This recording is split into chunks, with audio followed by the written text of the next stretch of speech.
Hello and welcome to ESPN's The Far Post podcast. We are back for a very special episode. We absolutely cannot wait to crack into it. It is not our usual Women's World Cup Express post, but we have a very special guest joining us today and we can't wait to talk to her. But before we begin today's chat, we want to acknowledge the traditional owners of the lands we're recording on today, the Gadigal people, and pay our respects to their elders past and present. So for this very special episode, you have me, Marissa Lordanic, Sam Lewis, Anna Harrington, Angela Christian-Wilkes, and two-time World Cup winner, two-time Olympic gold medalist, Brandi Chastain. So, Brandi, thank you so much for joining us today. This is awesome.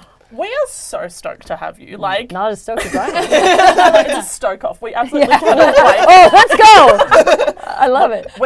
Our country's about to play in a World Cup semi-final. We are very pumped. Yes. But we can't wait to talk to you about World Cup, about Bay FC, about this moment for women's sport and women's football. So really boring question actually to start us off, but how have you found the World Cup so far? How has it impressed you? What have you thought of the actual games on the pitch? Well, it has impressed me in many ways. I was very hopeful before it kicked off.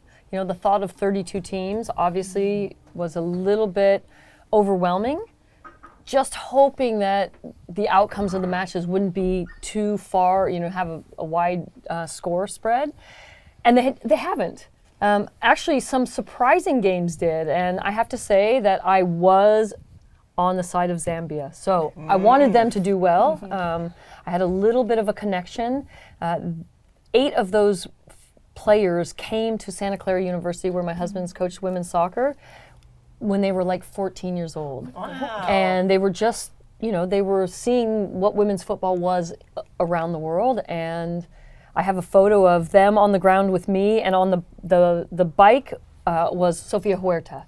And so just this juxtaposition of these young girls, no idea that they would be in a World Cup, honestly. And now here they were. And so I was hopeful for them, but I think all the games have been exciting. I love the crowds. I think New Zealand and Australia have been remarkable hosts. And we are in store for 2 very exciting matches in the semifinal. Not to go full Aussie on you, but you know what it's like to win one on home soil. Yes. What do you make of this Australian team? Can they go all the way? Can they have a 99ers moment? Well, we're definitely, I'm feeling 99-ish right now, for sure. The PK, well, that was historical. Nobody's ever seen anything quite spectacular like that. So that was incredible. But what I love about the Australian team is that they have historically just progressively gotten better. And the players are playing around the world, and they are making great impact on big clubs, and they're doing it kind of in a sort of quiet way. Unfortunately for women's football, that's how it is still. But it almost feels better to me. We've been telling you this for a long time. The secret is now out. So for me, I think that's really what's exciting, is that all of a sudden this wave is coming and the crescendo is about to happen. And honestly, whether they win the whole thing or not, I think they're capable. Don't worry about it. Don't worry about it. Just play on. Play on. Play on. Yeah. I think they've already changed people's perspectives and their minds, and the future, as I said to this group of high school students at Endeavour, not too far from here, the future for you is whatever you want it to be. You have an opportunity to be a professional, to make a national team, and to play potentially in a World Cup, and that has just been so exciting to be able to say those words and have them be true. In watching the way that crowds have been generated around the Matildas as they've gone deeper into the tournament, have you been getting flashbacks to 99? I would love to be able to speak with Sam and the crew and just ask them what the bus rides have been into the stadiums, because I will give you the scenario in the first game. We're playing in New York Giants Stadium, which is where the Giants and the Jets of the American NFL play men's American football.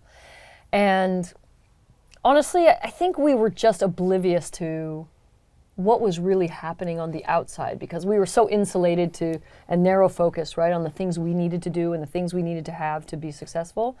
And so we got on the bus that morning, and we knew we would have an escort, so the police come and they're in front and they're moving traffic, only there was a lot of traffic. and there was no place to move it. And so now we're stuck on the highway coming to the stadium. And we're like, what the hell is going on? Like, why is there so much traffic? And we get to the stadium, we're like, oh my God, they're here to watch us play. Like, honestly, we didn't have the foresight to think about, like, we would sell a million plus tickets.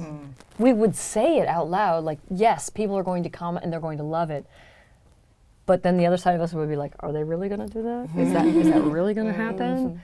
And it just, so every game from that moment just perpetuated the excitement and the understanding of the enormity of the event.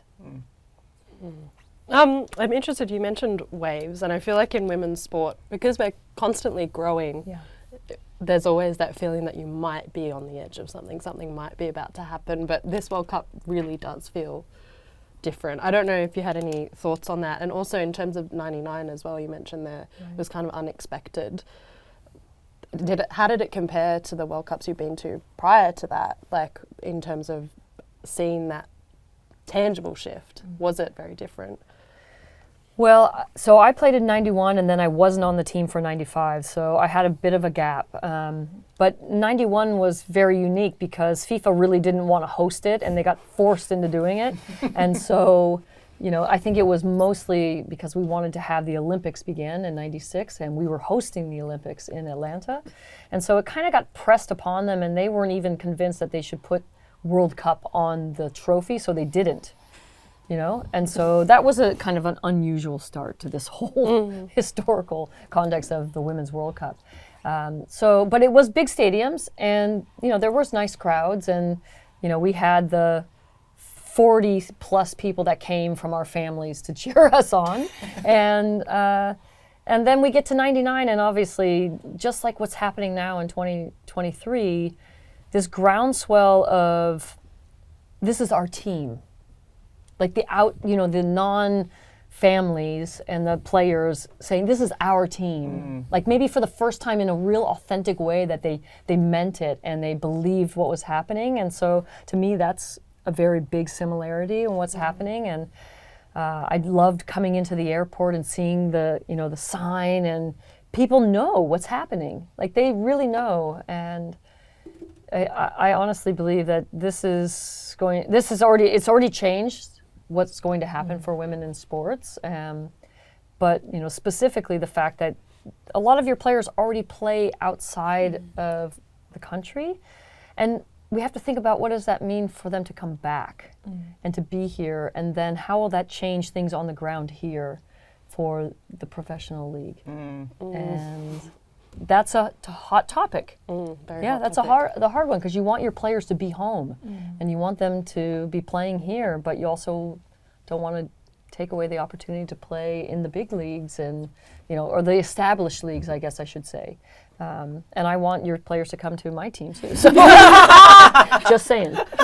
Recruitment drive. Yeah, I mean, I'm from the Silicon Valley, so I'm like, entrepreneur, tech staff. We love the girl boss. Yeah. I was going to ask, just with 99, because we know that was such a moment, and you are so, the literal face of that moment in a lot of ways. Not the face, it's more, the torso. But it ain't the same, I'm just telling you right now. It ain't happening this morning.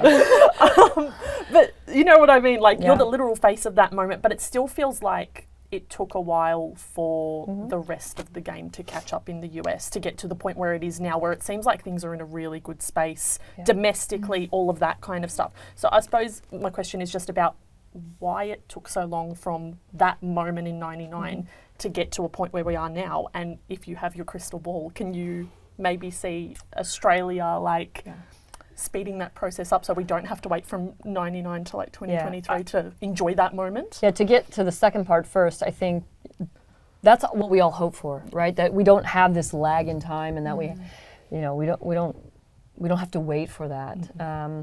I wish I could say that will be short, but I'm going to answer it now. I'm going to tag onto that with the first answer, which is change is hard. Yeah. And I think that is significant to the answer, which is for us, and like you all, you have these historical and traditional sports that you play, and that's what people have grown up with. And so it's difficult to pull them away from those things and say, hey, try this, try this. And there's a lot of people in your country who have already bought in. They're like, I see it. Yeah. I get it. I feel the emotion. I'm being pulled towards it. Like, I can't help myself. I'm going to go because I've been impressed and I love it. But now you got to get to that next level. It's like, you have your core group, and now it's like building out like this. And so I think when we started that first league in 2001, we believed that we had the best product possible. We had the players domestically and internationally. We had the best players in the world playing in this league. And it wasn't because we lacked the product. We lacked the infrastructure on how to sell and promote and showcase women's sports because it hadn't really been done. And it wasn't being done in the way that men's sports was being done. And so that's how and that's why we had to shutter the doors, and the windows in 2003. And that was a very disappointing day, but honestly, I think it gave us, as the national team always has been known for, is kind of this internal grit that you have to have. If you are an entrepreneur, and you all know you have this podcast, you've grown this from nothing, from a conversation, right? And so we have this entrepreneurial spirit and this desire to prove people wrong. That's probably not the great place where you want to start, but that's the reality. It's motivating. Yeah, that's where we are. And so, we had another iteration which was very short-lived and not well managed. But again, lessons learned. Just like I told the high school students, you must fall down. If you're not doing that, and you're trying to stay safe, you're not going anywhere. And so I think this World Cup has not been safe. I think it has been totally outside of the comfort zone of, the amount of teams. We're 2 countries, 3 African nations making it to the knockout. I mean, it goes on and on. So I feel that women's soccer has finally now, the roots have gone down, right? They've gone down. For us in our league, it's now 11 seasons. And I think that the roots are going down right now for soccer here in this country. And young girls will dream about playing in the professional league here because this is where they saw women's soccer for the first time. That'd be great. Everyone come here. Yeah. And who doesn't want to come to Australia? I mean, it's lovely. We treat people very well. And you're a great people, yeah, absolutely. I'd love to know your thoughts on how far the game's come and where it's going, Brandi, because I think there's something that's usually it gets talked about in the context of, will the US's dominance get ended because Europe's springing up? You just referenced Africa. Different playing styles. I think in this Final Four, there's clear different playing styles as well. How do you see the game in terms of how far it's come and also where it can get to? Right. Well, I think what I love listening to people talk about soccer. So go talk about it. Because, we talk about styles and we talk about moments in the game and players. And so we have all these components and these variables that, once the ball kicks off, it's like people say, what's the formation? I'm like, it's soccer. Right, the principles will stay the same. Does that mean that we'll have 3 backs, or we'll have 5 backs, or we'll have 4 backs, 3 midfielders versus 4 midfielders, a diamond shape, a flat back 4? Yes, we're going to have all of those things. because the game is ever changing, right? I think the teams that are the most successful have the ability to adapt to that. So, okay, we're going to look at Spain and Sweden. It's a technical team versus let's say a physical, straightforward team. They're in your face. They are very confident. They're very this is us, which I love about them. They're so overconfident all the time. Yes, I love that. And then you have Spain. It's we're gonna dance around you. That's how they are. And they're so you're how can you just I love it because as a former forward playing in the back, I had to be told many times, like, stop doing the step over, stop doing the backhand passes, stop doing, don't do those things in the defensive No third. fun, only business. Well, not just fun, but just like security, like conservatism, like that's, and you need that. But you have to have the confidence to do those other things in the moment when it's needed. But you can't calculate that in soccer. It's like, it's just too fluid. And so I think the game has evolved in that the players are becoming more fluid. They're becoming more understanding of the moments. I feel our team wasn't that understanding. And that's really what their demise was. It was, we do it this way. We have these forwards who can run fast and to be, aggressive and assertive. And we lost the midfield in every game. Minus the last match against Sweden, I thought, we did have the game, but then you have to win matches, you have to have technical expertise in the moment. In the moment. Like I was watching, Messi now is playing in Major League Soccer, and I mean, he's just like, he's like doing the marionette. He's like, all the puppets are doing, he can do whatever he wants, right? But just to watch him and Erling Haaland, for example, the way they set themselves up to score is like they see it ahead of time. They've just seen it so many times and they've practiced it so many times that they know how to organize their feet. So I would just implore all of your fans and your audience to watch the feet of the players and how do they organize themselves in tight spaces, and are they ready for the ball to come to them? Because the majority of the time, the players are not ready. And then all of a sudden, the chance is lost and it's gone and you'll never get it back. But the best players are ready in those moments. And so that's where the game is going to be. That's where the stories are happening. In this conservative part and in this aggressive, assertive, ready space. So bouncing off that, Brandi, who are the players that have impressed you over the course of the tournament? So many. As well as the All of teams them. as well. Have there been any teams that have kind of surprised you? I mean, I think there's some names that have been floating out there, like the Linda Caicedos. Like that's a kid who just, I'm calling her a kid, she's a professional. I should give her props, right? She's a professional player. But her sense of space and timing, even though in the last game I didn't think she didn't have the type of leadership I think she could have had to take a little bit more on, to get behind the opponent a little bit more. But she's just quality. Like, she understands momentum. She understands just leaning her body one way and how do you touch the ball against the opponent's flow. And so that's a fun player to watch. It would be a disservice to try and name all the players because honestly, I think the list would be very long. But I would say Sweden's goalkeeper. Yeah, she's fantastic. What the hell? Yeah. Like this is a tournament for the ages. She has made some phenomenal saves, but I think the goalkeeping has been better. And I think I have to give props to the goalkeepers, which they rarely get props when it's, big tournaments because we're so about scoring goals. But I really think that they have done a tremendous job.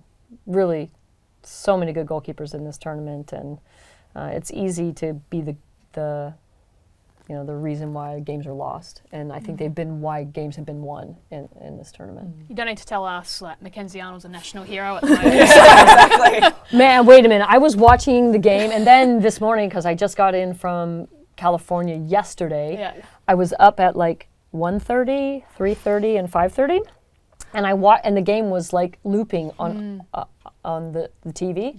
So I watched the shootout over and over. And when she saved it, she made a save, and then she went up to take it, and she missed. No, she missed, and then she made a save. I was like, ooh, that is gutsy. She is like, that was, I don't know, that was moxie, for sure. Pretty impressive. Pretty impressive. That's our Macca. I was wondering, there's the obvious big talking point about the US's early exit from this World Cup. You mentioned there, so the NWSL 11 seasons, things are looking pretty good in terms of structure, but what are the things to go back to the drawing board on now for the US to be able to come back from this? Like, I seems like it's sent a lot of people into a sort of existential crisis, which we are very familiar with in Australian football. We've had our fair share, but what are the kind of big questions or areas to improve on off the field to see the US kind of come back to their dominant selves? Well, I'm going to take two. There's two buckets. I see NWSL and I see U.S. Soccer. Let's go to the NWSL point. We as a league have to figure out how we can have better pay. It's not pay equity. It's a payment structure that can compete against Europe. Because with a salary cap, it will be impossible. We can't get a Sam Kerr, even though Major League Soccer somehow figures it out. Like, you know, funny that. If they want to, they will. Yeah, exactly. I wonder why. But I think, you know, we need to do that, because what is happening over in Europe is now they have all these players playing, and they're getting this experience against the international players that is changing them when they come to their domestic team, you know, to their international team. So we got to figure that out there. U.S. Soccer, like your country, which I think is fabulous, is this diversity, right? You have all of these people that come to your country that now are Australian, but they historically come from somewhere else, and they love soccer the way they love soccer. And so they bring these different ideologies of the game, and yet for us, there's a massive chasm between those who can afford to play and those who cannot. And there's a lot of players over here who are choosing other countries to participate with because they can't get in over here. So we have to look at ourselves and say, we probably don't have it quite right, and we got to figure out how to open this up so that we can invite these players to participate who, like, I had a player that played for me in youth soccer that just so happened, so this is a perfect question. She played youth soccer with me, and I would say to the U.S. Soccer representatives who were the scouts, you need to look at this kid. She has to come into your pool for like U17. No. She's now playing for Mexico that beat USA in the CONCACAF tournament. And I'm like, told you so. Yeah, wow. Like, I mean, that was very fortunate for me, but like, but that's what I'm saying. Like, we have to turn every stone. We have to not suppose that if you don't fit into this group, you don't belong in the national team or in the programming, and we have to make it accessible. I think that's probably the most important thing we can do. Yeah. Just saying, you were saying, I told you so. Hara's a big fan of I Was Right. I was right, yeah. Vindication's nice.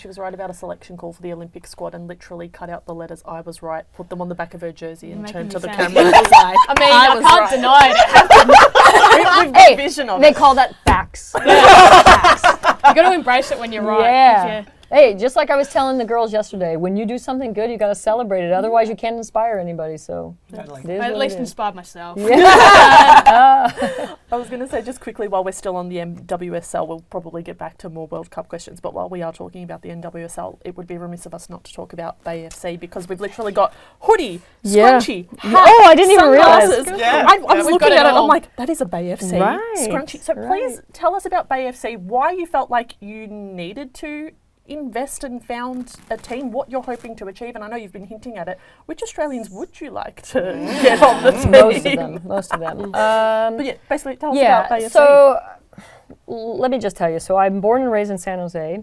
I have had the fortune of growing up in a community where I was encouraged to participate. My parents didn't know anything about soccer, yet they said yes, and they presented me an opportunity to sign up, and I fell in love with it, and they were full on. It was like my dad became the coach, and my mom became the soccer mom, and and off we went. They actually came here to Sydney in 2000, and they that was the last tournament that I actually had them in my life. So this is a very significant place in that way. So my roots are in the Bay Area. And it just so happened that 3 other players that I played with, who are much younger than me, that also played at Santa Clara University where I went, and my husband coaches women's soccer, they played and were national champions, and then they came to the national team. And so we have this Northern California has usually, if not always, had about 40%, 35 to 40% of the national team. So we have a significant I'd say holding on women's soccer, but soccer in general. I was a season ticket holder in the early 70s for men's soccer, watching George Best, Pelé, Beckenbauer, like Canalia, like all these great players, and I just fell in love. And then when it went away, it was like when we had the first league, when it went away, it born something really great. Again, like I said, you learn something when you make mistakes. We founded a nonprofit for girls called the Bay Area Women's Sports Initiative, which has been now 17 years.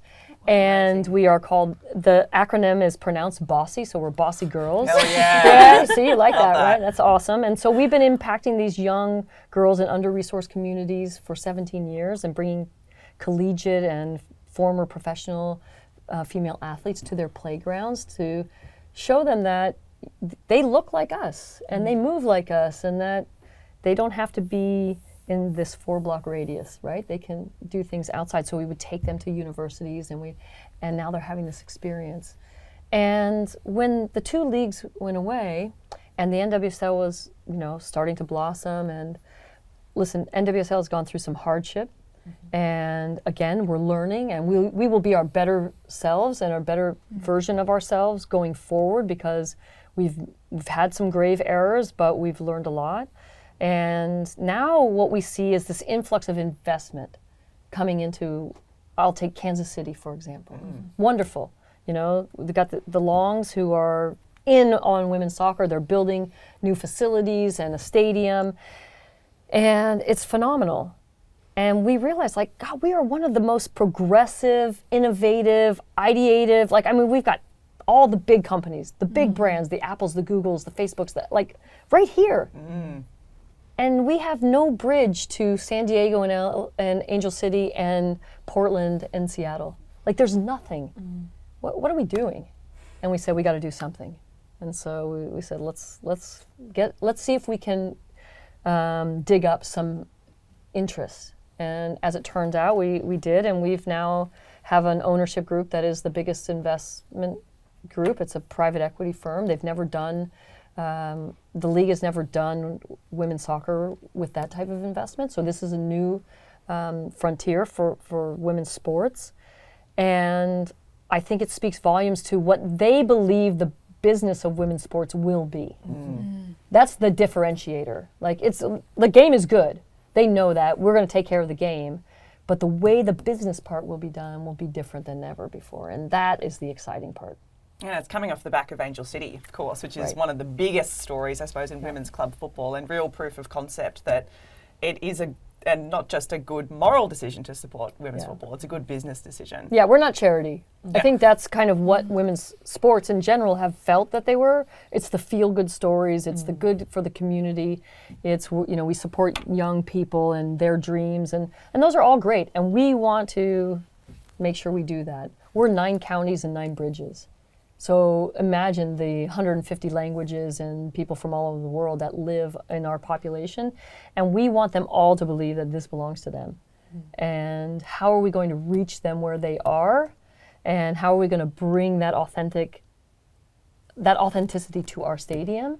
But then how is it going to permeate to the rest of the world? So when you see that hat walking down at the Rocks, or you're in wherever it is you're going to be, people are going to see that and be like, yep, I know who you are. I know what you stand for, and I know how great of a team that is.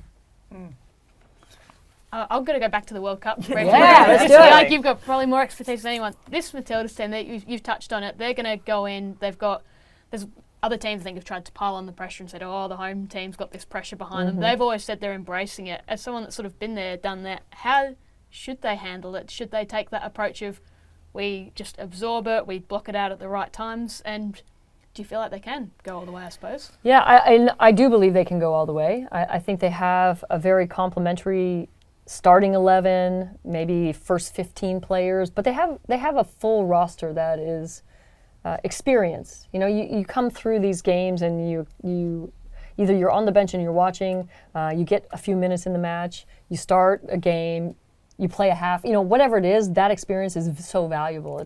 It's gold. But in terms of the external things, there is not one person or one media outlet out there in the webosphere that is probably putting more pressure than they probably are putting on themselves already. So that is like, it's just white noise. It's really white noise. And I am sure in this day and age, everybody is working with sports psychologists and, you know, talking about, you know, how do we get to that optimal arousal level so we're ready to go, but we're not over the top, so we're not having anxiety about it. We're floating right in here. We're right in here. It's the sweet spot. And so I'm sure they're working on how do we open and close the aperture on what we need in and what we don't.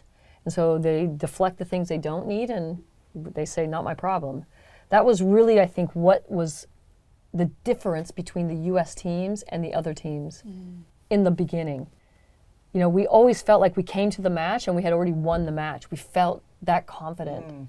And a dear friend of mine who I played with in the first league in the WSA, along with Julie Murray, who sadly I was supposed to be meeting today, but her son is sick. You know, we talked about like, every time we came to play you, we always felt like we had lost the game already. And I believe right now Australia actually kind of has the advantage over England. Even though they're European champions, I feel like what has been happening during this World Cup has given Australia the edge, and not the scary way, but in the like comforting way. The psychological way. Yeah. Psyching them out before we even step on the field. Sign of a dominant or an intimidating team, right? Yeah, absolutely. And then we just got Sam Kerr back as well. Is she 100%? I mean, we don't know yet, right? We don't know really. Tony doesn't tell us. She's moving pretty well. This is interesting. Coaches, like, why are you hiding anything? Soccer is like, there's no secrets. Like, just it's going to happen anyway. But it's going to happen anyway. You know, what happens is going to happen, and you can't, like, hide things out there. So, you know, we know Sam Kerr. We know what she's capable of. An 80% Sam Kerr is better than most people's 100. So, you know, I think if she's anywhere from that 80 to 100 range, they will have to obviously be very aware of her. And since they play amongst each other, they already know that. So there's no surprise going on. In making the semi-final, the Matildas have done something that only the USA had done in 2003. You know, and becoming sort of the first host nation since '99 to make it all the way to this point. In that kind of way, it's, I don't know, it feels very, it's almost like they've already kind of won. Yes. And I'm thinking as well of parallels back to '99 where, you know, the thing that seems to really be driving the Matildas internally is it's almost not about the results that they have on the field. It's about how they sort of inspire and bring people together off the field. They're driven by something else. Is that how you felt in '99 as well? Was the team driven by something off the field that kind of motivated you to get all the way to the end? Well, they've done the hard part already. The quarterfinal is the hardest part because if you don't win the quarterfinal, nobody will remember. Because you don't play for a first, second, or third, right? So that to me is the toughest match. They won the toughest match. So I think they've overcome an obstacle that most teams get stuck. They get stuck there. I think if we think about back to '99, I mean, we wanted to win. I mean, let's be honest, like we were a competitive group. You know, whether it was in training every day, you know, trying to make that starting 11, trying to get in the roster, trying to be on the travel group. I mean, like literally every day was like this showcase of can you make an imprint on either a teammate, the coaching staff, for you to be in that next lineup. And so we played in that, we lived in that environment all the time. And so yes, we wanted to bring people in. And I think after the World Cup, we had to kiss a lot of babies and we had to shake a lot of hands. And that is funny, but it's the truth because literally U.S. Soccer was leveraging us for like free space. Like come and do a clinic. The U.S. Soccer will do a clinic and then we'll use your field. Like that was the world of women's football. Like that's how it was. So, you know, we did a lot of that, and we did a lot of like, it's going to be great, it's going to be amazing, we're bringing all these people. Can we really do it? Like, we didn't know, it had never been done. There was no case study that it could actually work in this giant of a way. Like if this is the country, we got New York way over there, we got California way over here, and we're going to play in all the stadiums in between. We didn't know, but we wanted to win. I mean, let's be completely transparent on that. We wanted to win. And all the other ancillary benefits that were coming along with it were secondary to that mindset. And so I feel like what I see in the players for Australia is I see that, like, I'm willing to give everything. I'm just willing to give everything. And if I've given everything, there's going to be someone who's going to come and be able, I'm going to, we're going to have a little high five at the sideline, and she's going to come in and she's going to finish the job. So I think that it seems like a very healthy environment, that team right now. I'm interested, so there's the obvious iconic celebration from '99, but you became very much I guess the face and a symbol after that. But you can't predict being that person, I presume. But do you have any tips or advice for anyone who potentially might become that person? I think we think it might be Sam Kerr, but as we've seen this tournament, like Courtney Vine didn't know right that now it it's was like a Mackenzie Arnold or a Courtney Vine. Yeah. Well, Hayley Rasso celebrating against Canada. Like, there's been a couple of really iconic moments from players who may not realise that they're becoming icons. Yeah, like are there any, I guess, unexpected effects of that? I suppose as well there was the debate about the shirt as well after the final, and we've had our own brushes with that with Sam Kerr and Suck on that one, which is great, but it's a very different context now as well. I suppose there's a lot more support and around players. But listen, 99 was a freak accident. It was an organic moment to an unexpected situation. I didn't wake up that day thinking I can hardly wait to celebrate the goal that I'm going to score that's going to win the World Cup. Right? But as a former forward, like, scoring goals was, very important to me. But that was not my priority on that day. And earlier in the tournament, I had scored an own goal in the quarterfinal, and we were down 1-0 to Germany. So now you're thinking like the future of women's soccer. What I hope for this team is that they're not carrying the burden of the future of football. I don't believe they are, because it's been growing, and because of the 32 teams, it feels like it's equally now been dispersed among the world to carry the load. And so I feel like they have that kind of lifted from them. But I think what they will have to carry is how they present themselves going forward. And you want to, again, I think just as a parent, I would say to my child, be your true authentic self. Don't let this moment change who you think you are, and to either take it and make it about you, or something that it's not. And so I would just say to those players, like, celebrate how it makes you. However it makes you feel in the moment, because you just don't know, and I didn't plan that, and I didn't foresee myself ever doing that. But to be yourself, be grounded, to remember why you came to the game in the first place. I told the girls the story yesterday about how we won the first ever World Cup and we got $500, and I thought, oh my God, I had just hit the lottery. Like, this is amazing. They're paying me money to play the game that I love, but not to be satisfied also at the same time. That there's a wholesomeness to not being satisfied that is really crucial, I think, to and for women, because you're just not given the benefit of the doubt. And you're constantly being asked to be impressive all the time. And that can be hard. That can be hard, but you can handle it. And if you go through a tournament like this, you know you can. And so those are, the cautionary tales are just be yourself, and, be humble, and remember it's a team sport, and that there's a lot of people that will be looking to you. And if you don't know the answer, say, I don't know the answer. I'll get back to you if I find it out. Yeah. We've got about 10 minutes left, so I feel like we unfortunately need to wrap this up. I know, like, I don't want to. So sad. I don't want to go other places, but I suppose the final question. I guess another element in terms of, I guess, the vocabulary, the language, the energy that the Matildas have been putting out in terms of bringing people along for the ride, especially new fans who've come to women's football for the first time, is acknowledging history.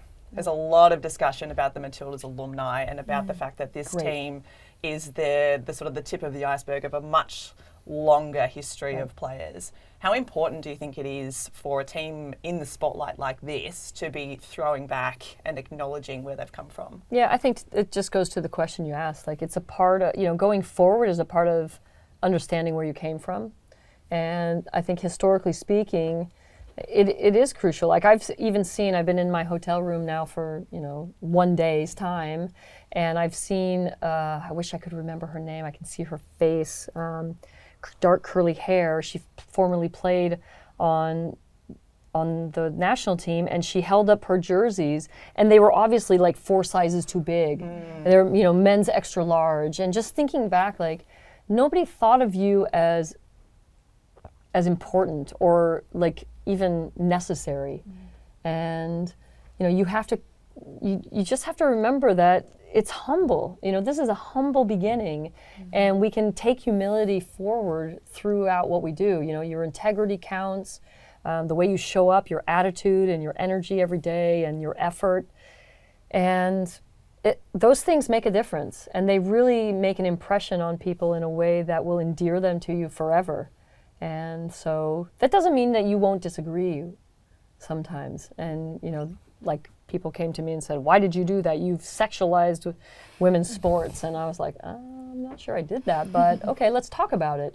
Like, let's not shy away from the hard topics too, but, I think, you have to be open. And I love that you're saying that, the way they're inviting people to feel a part of this is really essential to growth and development. And it doesn't belong to any one of us. I think that's what we have to remember too. It's like, it was a gift to me, and my gift is to pass it on and to watch somebody else do it, and then we share our stories, and we get to laugh, and we get to hug, and we feel good, and we know that we've been a part of something really special. Angela, I think you look like you had to follow. Oh, I was just going to ask if you have any tips for hitting a penalty well. Are you going out to do a couple later? We've been practicing at training, but I'm not very good. And I was one of the people who's like, I would step up in a shootout. For sure. Okay. And then it goes straight to the keeper. No, but you got the first part right, which is you have to have the confidence that you can do it, right? Yeah. And I think that's part of success no matter where you are. It doesn't matter if you're on the pitch or if you're somewhere else, you're in the boardroom, you're doing a podcast. Like, you have to come with confidence. The second thing is you can't be afraid to hit the ball hard. Like, I think, and some people will say, like, if you look at some of them, like Megan Rapinoe put hers like 20 rows up. Like, to the galaxy. She hit it hard. She hit it hard. So, like, when I say that, caution, it's not hit it hard anywhere. It's just like with good technique. You hit it hard with good technique, and the goalkeeper, to make a save, would have to just be a miracle, because their position is very, very difficult. And then I would say if you practice enough, you'll be confident in that. If the goalkeeper seems to be leaning one way or the other way, that you can just put it in the other direction. Like, right before going out to the middle of the field to take our penalties in '99, the coach came over and he said, "You're going to take a penalty." And I said, "Yeah." I talked to the assistant coach. We talked about it, no problem. He goes, "Okay, you're going to take it with your left foot." And then he like ran away. And luckily I was so exhausted, because after that 120 minutes, it was like 115 degrees outside. It was just like, there was just no space to overanalyze anything.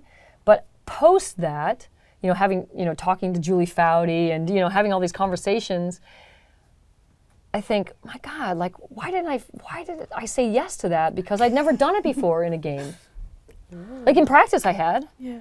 But I think when somebody shows confidence in you to select you, you have to feel like, okay, that feels pretty good. Like, I can do it.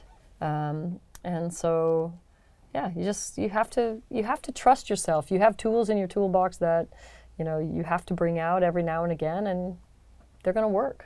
Speaking of that penalty, you were there in the Rose Bowl, a record crowd, which I think still stands for a women's football game, 90,000 plus people. it was the goal that was going to win the World Cup. It was the easiest. How did you like mentally? Like what did you tell yourself in that moment, in the seconds before you took those strides to the ball? Did you block everything out? Did you take some deep breaths? Did you can you take us through what you went through? Don't look at the goalkeeper. That was it. Because earlier in the year we had played China in the Algarve Cup. In the run of play we got a penalty. That my job was to take the penalty. And when I took the ball off the referee and I put it down and I looked up and Gao Hong was standing right in front of me. And goalkeepers, I'd never seen that before. And she is a funny character, and she played in the WUSA, and so she was very good goalkeeper, just had this personality about her. And she was and when I looked at her, and smiled, and I was like, what the hell is going on here? So she really did a number on me. Yeah. And so when I backed up, it was like I was kind of out of sync, and I hit the ball and it hit the crossbar, went out, we ended up losing the game. And so the only thing as I'm walking up is don't look at the goalkeeper. I didn't want to give her that opportunity. So I really thanked her after for doing that before, because who knows? Practice run. Yeah, who knows?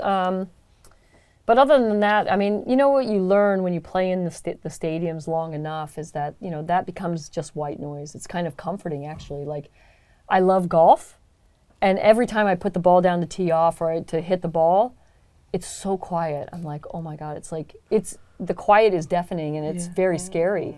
So I'm always like, anybody want to make noise? Please make noise. Make noise now. So I think just being able to block it out, be in that moment, don't look at the goalkeeper, and just do what you do, and good things will happen. When you watch football or soccer, are you a commentator? Like, are you, let's say that Australia penalty shootout, you're going, no, put it bottom corner, put it top bins. Yeah. Oh, it's such a shame that Mackenzie Arnold can't move off her line because of these new rules. Oh, do this, do that. Or can you just take it in and, I guess, appreciate it for what's happening right in front of you? I know it can be difficult for former players in particular. Well, having a little bit of a commentary background, I feel like I have a little bit of, I'm more the coach. I'm more watching it like from the coaching angle, like what's the strategy, what has the goalkeeper done, did the player jog up, did they walk up, what is their presentation, how are they holding themselves, and what number in line is it, and what happened just before. And so I'm thinking about those kind of things than anything. I don't know. I'm hopeful that they all make it, to be honest. Yeah. Because you just know the feeling. Like you don't want anybody. Someone's going to suffer something in a penalty shootout. There will be a loser and there will be a winner, just like in every game. And it's got to end somehow. But you just feel for that player. We've all been there. Nobody's had a perfect career, so just want it to be good for everybody. I think I'm good. No? Okay. You can ask the big question that you ask every guest, Marissa. I was going to ask one more before the big one, perfect. because I feel like we haven't actually asked about Vlatko. Is he the man to actually take the US into the next phase of the national team? I don't think so. Yeah. No, I don't think he'll last. I'm not saying I don't know if he could do that. Unfortunately, his record doesn't speak to that. 4 of 10 games in big tournaments, 4 wins, that's very much under the standard. I mean, I would say 9 out of 10 would have been like, we want you to win 9 out of 10, and that you've only won 4. That's hard. Like, I think coaches have a tough job, believe me. I live with a coach for 37 years coaching, and you live and die by your players, and you hope that what you've given them is enough to influence the way that they make decisions and how they see the game and the success that they can have. But they're humans, we're all fallible and we make mistakes, and sometimes the opponent presents something differently than maybe we didn't see coming, and we didn't plan for that. And did we do enough to help our players to be agile enough to make change? And I feel like we weren't that team. And I think we have to be that type of entity, because we just have too much it's like we're the biggest shareholder of women's soccer. And so we have to be better in those moments because the world is looking at you. You have the biggest target. And so I think for that reason, and that reason alone would be enough to say, like, we have to move forward. They do it on the men's side all the time. We've changed coaches on the men's side like 4 times in the last 2.5, like It's a ruthless 2 or business. 3. It is, and you know, my dream is to be a coach of a national team, or you know, maybe one day Bay FC, and you know, having the conversations about how volatile that position is. But you have to be willing. You have to know that beforehand. So you don't go in being afraid of losing your job. You go in with the ideas that I'm going to make great change and I'm going to make a great impact. And here's what we're going to do, and present something with this respectful approach to, you know, we work together. This is the plan. I'm giving it to you. I want you to execute it, and I'm going to help you to be ready to do that. And if it doesn't work, then here's plan B and C, and you know, blah, you know, down the road. And I just feel like we've gotten a little stuck in that process. And so, and we started out this conversation talking about change and how hard it is. And so I think it will be hard, but I think it's probably necessary. And finally, who's going to win the 2023 Women's World Cup? I feel like now Australia has a game against Spain about to happen in the final. Spicy. That's a Yeah. spicy take. I know. I like it. I think that would be really fun. Yeah. It would. We would love Especially to be in the because we final. beat Spain recently. That's what I'm saying. Yeah. So now you have a storyline that is you've beaten that team, they know it, and now you're in the biggest game. Like that's what a tournament hopes for. Let's go! Come on! Yeah. We're so excited. We can't thank you enough for Yeah. joining us and That's my talking today. pleasure. We have had the absolute best time. If you're ever in Sydney again, please. Oh, Yes, I will. oh my God. Put on your glasses. Oh, I will. When you come to California, you'll need them to come and see one of our matches. Yes. We and will. then We will. Yeah, we Yeah. cannot wait. So thank you so much for joining us Yay! today.